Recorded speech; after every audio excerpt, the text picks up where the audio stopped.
بھائیوں دین اسلام کی خاطر، ایمان کی خاطر صحابہ اکرام اپنے آپ کو قربان کر دیا، اپنی جان کو قربان کر دیا، جس کی مثال حضرت بلال رضی اللہ تعالیٰ عنہ کو دیکھیے۔ یہ ایک ادنا سا غلام ہے، امیہ بن خلف جہمی کے غلام ہیں۔ امیہ ان کو طرح طرح کی تکلیفیں دی، طرح طرح کے دکھ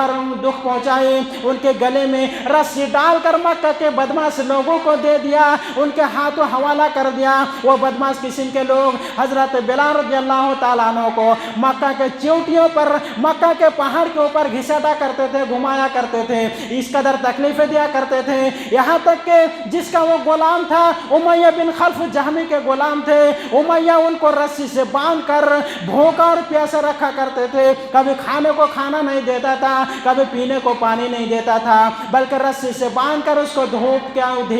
اس کو تپتی ہوئی دھوپ کے اوپر بیٹھا دیا کرتا تھا، اور ان کے سینوں پر بھاری بھرکم پتھر رکھ دیا کرتا تھا، اور کہتا تھا آئی بلال، جب تک تم محمد صلی اللہ علیہ وسلم کے بارے میں برا بھلا نہ کہو گے، تم دین اسلام کے انکار نہیں کرو گے، ہم تمہیں چھوڑ نہیں سکتا۔ آئی بلال تو اسی طرح پڑا رہا یہاں تک کہ تو مر جا۔ میرے بھائیوں، حضرت بلال رضی اللہ تعالیٰ عنہ اتنی دکھ اور پریشانی کے حالت میں بھی حضرت بلال رضی اللہ تعالیٰ عنہ کی زبان سے الفاظ نکلتے ہیں کہ احدن احدن، ایک الہ ہے، ایک الہ ہے۔ آج ظالم سنو، تمہارے ان معبودوں کو میں نہیں مانتا، تمہارے ان لات و منات کو میں نہیں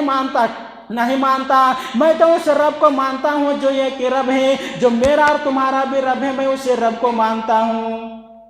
میرے بھائیوں، صحابہ کرام نے اپنی جان کو قربان کر دیا، لیکن دین اسلام کو چھوڑنا گوارا نہیں کیا۔